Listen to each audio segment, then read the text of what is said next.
kebangsaan, rasa kebanggaan adalah satu unsur mutlak untuk tiap-tiap bangsa menjadi satu bangsa yang besar, yang kuat. Wih, seandainya saat itu juga saya berada di sini, pasti saya bisa ikut merasakan kebanggaan. Terima kasih kepada semua pekerja daripada Soviet Uni yang membantu penyelenggaraan daripada stadion ini.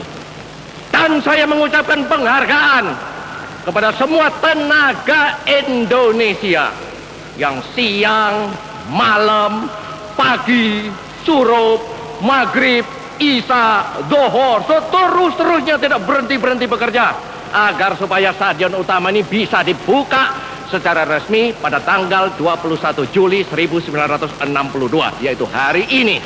Bagaimana tidak, saya berada di tengah stadion termegah yang baru kita miliki saat itu. Gelora Bung Karno saat itu bahkan dianggap sebagai stadion terhebat yang mampu menampung 110.000 penonton. Pada tanggal 24 Agustus 1962, stadion ini pun digunakan untuk pembukaan Asian Games yang keempat. Stadion ini pula dahulu pernah terukir prestasi tertinggi dari atlet Indonesia. 11 medali emas, 12 perak, 28 perunggu pernah didulang oleh atlet Indonesia. Mas Santo, apa kabar? Apik Pak, pripun kabare? Udah lama nggak ketemu. Baik. Waduh, maaf Pak, telat Pak. Aku mubeng dulu Pak. Wah, lihat stadion ini kayaknya menakjubkan banget. Oh ya, nah ini adalah Pak Yuda. Beliau adalah seorang arsitek dan pengamat sejarah. Gimana kalau kita cari riwayat stadion ini? Pak, maaf Pak, gimana sih riwayat stadion ini Pak? Iya, jadi ini disebutnya kan seluruh kompleks ini Gelora Bung Karno. Iya. Stadion utama ini menjadi gedung utamanya. Dibangun tentunya dalam kaitannya dengan Asian Games. Asian Games yang keempat. Waktu itu diselenggarakan tahun 62. Jadi Indonesia diputuskan jadi tuan rumah itu tahun 58. Terus kemudian ini dimulai dibangun itu tahun 60. Selesai tahun 62 dan menarik sekali karena kapasitasnya itu 110.000 orang ya. 110.000 orang. Jadi pembangunannya itu hanya 2 tahun itu Pak? 2 tahun, bahkan 1 tahun pertama waktu diselesaikan itu malah terbakar sebagian. Ya, sebagian terbakar dan kemudian bisa dibangun dengan cepat ya. Dan mendapat bantuan dari Rusia waktu itu. Yang menarik adalah sistem konstruksinya ini ya. Iya. Konstruksinya ini sistem temu gelang gitu ya. Temu gelang. Yang pertama di dunia, dan yang menarik juga karena gedung ini menjadi satu-satunya yang terbesar waktu itu di Asia, dan sekarang yang di Asia termasuk yang terbesar. Istilah temu gelang adalah bentuk menyambung, melingkar, mengikuti bentuk lintasan olahraga. 46 tahun sudah usia gedung megah ini berdiri, ia masih berdiri kokoh seperti apa yang dicita-citakan pegagasnya, yaitu Bung Karno. Didirikan di kawasan seluas 279 hektar, Gelora Bung Karno ini adalah main stadium dari stadion-stadion yang berada di kawasan Senayan ini. Gelora Bung Karno juga bisa dijadikan simbol kegigihan bagi bangsa yang baru merdeka, bangsa yang sedang membangun nation and character building melalui prestasi di bidang olahraga. Oh ya Pak, pada tahun itu kan Indonesia kan masih belum mapan ya Pak ya. Kok bisa membangun sebegini megahnya itu loh Pak. Nah itu dananya dari mana itu Pak? Ya, pertama dari segi uang memang sebagian besar dibantu oleh Rusia, karena waktu itu Bung Karno berjumpa dengan Khrushchev. Khrushchev bilang, saudara mau apa? Saya mau stadion. Stadion ini dibangun atas dukungan dari bangsa Rusia atau Uni Soviet ketika itu. Jadi tidak heran jika peralatan elektrisitinya pun dari sana. Scoring board ini adalah bagian perlengkapan dahulu yang masih tersisa dan masih digunakan. Jadi gedung Gelora Bung Karno ini sekarang sudah menjadi benda cagar budaya yang dilindungi oleh pemerintah. Nah, ini kebetulan ada Pak Pung Harsono. Bagaimana? Apa kabar Pak Pung? Baik. Kemana? Udah jalan-jalan keliling? Iya, ini saya perkenalkan ini Mas Anto. Anto Jadul, Pak. Oke. Pakai jadul nggih, Pak. Oke.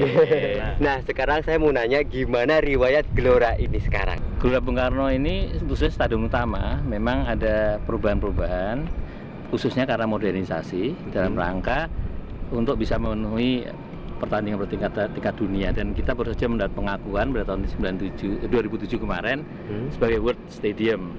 Tapi tentunya sebagai warisan masa lalu, masa yang membanggakan pada tahun 62 itu masih ada beberapa bagian yang utama justru yang masih asli.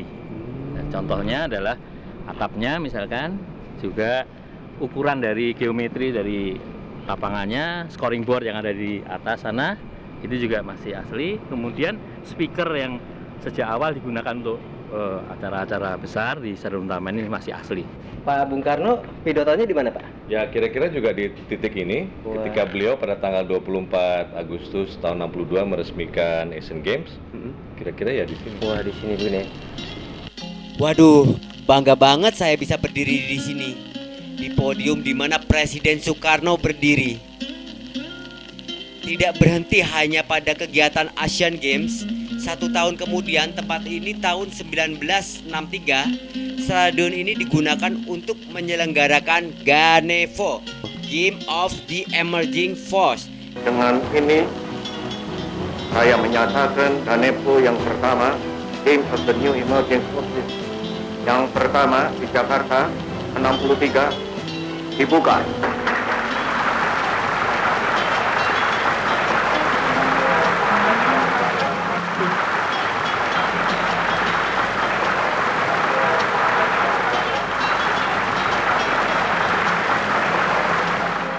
Di mana lahirlah semboyan onward, no retreat, maju terus, pantang mundur. Ganevo yang dipandang sebagai olimpiade tandingan saat itu juga menjadi lambang tatanan dunia baru seperti apa yang dicita-citakan oleh Soekarno. Hari ini juga saya mengalami keberuntungan bisa bertemu dengan salah satu atlet peraih medali emas. Permisi, Pak. Maaf, Bapak Pak Sarengat, Pak. Ya betul. Tahu? Lah kok esi gagamen, Pak? Gede dhuwur. Alhamdulillah. Kayak Pak Soekarno, Pak. Alhamdulillah. Beliau adalah Bapak Sarengat, peraih medali emas di ASEAN Games keempat, sekaligus 2 emas yang diraih beliau. Betul kan, Pak? Betul. Wah, bagaimana perasaan Bapak waktu menjadi atlet di Asian Games itu, Pak? Bangga sekali lah, saya berjuang untuk memperjuangkan memperjuangkan ini, apa namanya? Ini stadion megah sudah dibuat oleh Bung Karno. Bung Karno. Stadion itu pernah kebakaran itu ya, Pak ya? Pernah kebakaran, dan kata berita itu justru dari atlet-atletnya itu yang nyiramin terus renovasi. Itu apa benar, Pak, itu, Pak? Jadi betul. Jadi pada waktu itu tidak ada namanya Pemadam kebakaran. Oh ya. Jadi kita lihat ada kebakaran, itu rame-rame. Ada yang naik ke atas, saking sering rame-rame membuat air dan air sambil.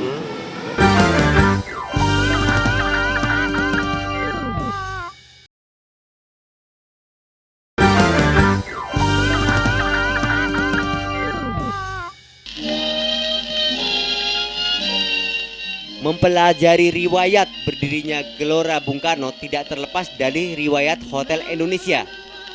Karena Hotel Indonesia adalah salah satu bangunan yang didirikan sebagai sarana penunjang Asian Games 4. Nah, sekarang saya mau coba foto-foto di sini.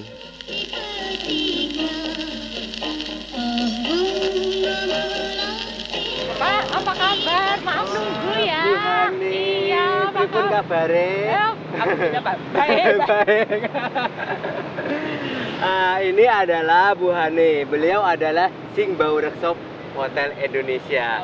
Oh iya, Bu, saya mau tanya, Bu, tentang riwayat Hotel Indonesia ini, Bu. Juga mau tanya kenapa, Bu, sekarang direnovasi sedemikian rupa itu, Bu? Itu gimana, Bu, ceritanya, Bu?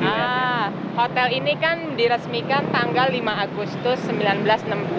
Hampir 50 tahun ya, 50 tahun. Nah, sekarang Hotel Indonesia dipercantik, tapi tetap tidak merombak bentuk aslinya. Karena bangunan ini termasuk bangunan bersejarah, Mas. Cagar budaya ya, Bu, Cagar ya? budaya. Depannya ini ya, Mas ya. Ini sama persis seperti tahun 62. Warnanya segala macam, kita hanya mempercantik. Dan peninggalan-peninggalan yang tahun 62 itu kira-kira masih ada nggak, Bu? Masih ada. Masih asli? Masih asli. Penasaran saya, Penasaran. Bu? Ya, bisa. Tolong, Kita Bu. lihat ya. Hotel Indonesia dimulai dibangun pada tahun 1959, melibatkan dua arsitek kebangsaan Amerika Serikat, Abel dan Wendy Sorensen, dengan tenaga kerja dari Indonesia dan Jepang. Masih asli sama seperti waktu baru dibangun. Selesai dalam waktu 3 tahun, 20 Desember 62 dan selesainya 20 April 64. Ukuran 3 meter kali 24, ini asli sama persis seperti pertama kali dibuat. Kerasnya batu masih kalah dengan kerasnya tekad guna menyelesaikan revolusi. Wah, artinya keren banget, menyentuh banget. Bu, sekarang bisa nggak kita ke dalam, Bu? Aku udah gak sabar, Bu. Udah gak sabar ya? Iya, Boleh, lihat yang boleh. jadul-jadul. Lihat yang jadul. Oke, Ya. moga. Ayo, kenalin lukisan ini ya. Enggak, Bu. Apik banget, Bu. Apik banget ya. Iya. Ini lukisan yang sangat melegenda. Buatan dari Limanpong. Lukisan satwa laut. Nah, sekarang kita lihat Balirum kayak apa sekarang ya, Mas ya. Ya, Bu. Wah, lawangnya gede banget Lawangnya ya, Bu. gede. Dan ini adalah Balirum. Di sini dahulu tempat pentasnya para artis senior seperti Rima Melati dan Slamet Raharjo. Megah banget, yakin. Menakjubkan. Oh, jadi ini emang dari zaman dulunya udah oval gitu ya, Bu ya? Bangunan aslinya memang sudah oval, jadi ini satu-satunya ballroom yang oval. Lah, Bu, kok karpetnya empuk? Dilepas nggak, Bu, sepatunya? Nggak apa-apa, Bu, kita Nggak dah. apa-apa, Oh ya, nggak nggak usah apa-apa. dilepas ya. Bangunan seluas 25.000 meter persegi dibagi menjadi 2 bagian, yaitu Ramayana Wing dengan 15 lantai dan Ganesha Wing dengan 8 lantai. Sebagai hotel berbintang 5 pertama di ASEAN, Hotel Indonesia pada saat itu sudah dilengkapi dengan perlengkapan dapur yang canggih, mesin laundry yang modern, dan kamar-kamar yang mewah. Hotel Indonesia memang dirancang untuk mempresentasikan kebudayaan Indonesia yang beragam. Jadi tidak heran, begitu banyak karya seni bernilai tinggi ada di setiap sudut hotel ini. Hampir semua karya-karya seni itu dikerjakan oleh seniman dari Indonesia. Ya. Wah, iya.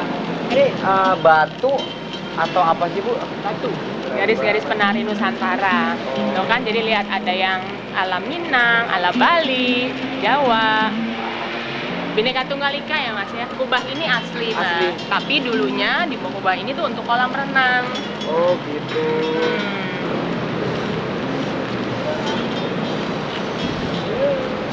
Halo, Bu.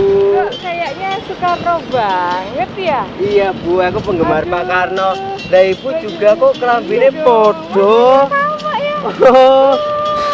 Penggemar Bung Karno juga. Walah, kebetulan. Waduh. Nah, saya mau tanya, Bu, sejarah HI ini kayak mana, Bu? Sejarah HI. Jadi tahun 58 itu kan dana papasan perang Jepang diterima oleh Indonesia. Dana papasan perang itu akhirnya oleh Bung Karno dirilis dalam bentuk proyek konstruksi dan proyek hotel. Salah satunya Hotel Indonesia Group. Hotel Indonesia Group. Jadi ada di Jakarta, ada di Pelabuhan Ratu, ada di Bali, dan ada di Jogja. Selain untuk memfasilitasi pariwisataan, kita mempersiapkan untuk Asian Games 4 di Jakarta kita sebagai hostnya. Nah, setelah hotel itu berdiri, ini tempat mendidik para seniman dan para manajemen hotel. Semua dilatih di sini oleh pakar dari Swiss. Dari Swiss. Nah, tentunya sangat bersejarah ya, tapi yang bisa saya tandain karena kebetulan saya arsitek, bahwa disinilah hotel di mana tempat taman sarinya karya-karya kria Indonesia. Jadi ada mural, ada ukiran, ada pahatan, ada candi-candian, ada patung, seolah-olah beliau mau bilang bahwa di sini tempat karya anak Indonesia. Oh ya Bu, itu di depan HI kan, timunya HI itu kan ada patung dan bawahnya itu kan ada kolamnya Bu ya. Nah itu ada hubungannya nggak Bu dengan Hotel Indonesia ini? Ketika itu memang pusat orientasinya Indonesia adalah menunjukkan keramah tamahan supaya pariwisata kita terdongkrak. Diberikanlah patung selamat datang yang menghadap ke Kemayoran. Waktu itu lapangan terbang ada di Kemayoran, jadi dia menghadap ke sana. Seolah-olah ingin menyampaikan kepada Indonesia, kepada tamu bahwa kami menerima tamu itu. Di kolam itu ada yang spesifik, ada kolam teratai yang berwarna merah yang diambil dari Istana Bogor. Satu. Oke Mas Anto, selamat Bu. mengapresiasi Hotel Indonesia. Oke, matur nuwun Bu.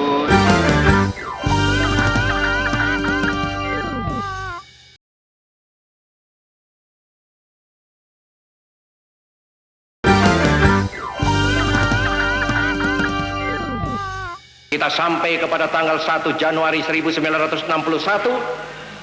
Cangkul pertama itu kita ayunkan untuk apa? Jelas dikatakan untuk pembangunan. Tetapi pembangunan apa? Dan tempatnya pun sudah ditentukan, Pegangsaan Timur 56 di kota Jakarta. Disinilah dulu Soekarno dan Hatta memproklamasikan kemerdekaan Indonesia tanggal 17 Agustus 1945. 16 tahun kemudian, tepatnya pada tanggal 1 Januari 1961 adalah awal dari pembangunan Gedung Pola. Maaf, mau ketemu dengan Pak Lingga Pak. Pak Lingga. Iya Pak. Oh iya Pak.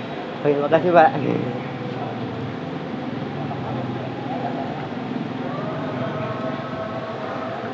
Permisi bapak-bapak, saya mau ketemu dengan Pak Lingga. Yang mana? Lingga. Oh Pak, perkenalkan Pak Anto Jadul. Pak Lingga, terima kasih kedatangannya Oh di iya Pak. Gedung Pola. Gedung Pola, oh berarti Bapak yang bau rekso Ya, Gedung saya Pola nggih Pak. tugas dari- Oh ya Pak, saya mau tanya Pak, katanya dulu proyek pembangunan berencana, semesta berencana ada di sini, apa benar Pak? Iya, untuk mengetahui lebih dalam mengenai Gedung Pola ini, mari kita ke dalam untuk melihat. Oh ya Pak, makasih Pak.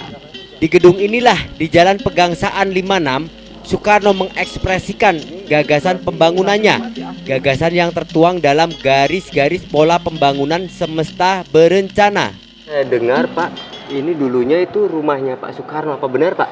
Iya, di samping itu rumahnya Pak Soekarno, di depan situ. Iya. Itulah dulu rumah Bung Karno yang dibongkar dengan catatan karena beliau tidak mau dikultus individukan apalagi terhadap rumah.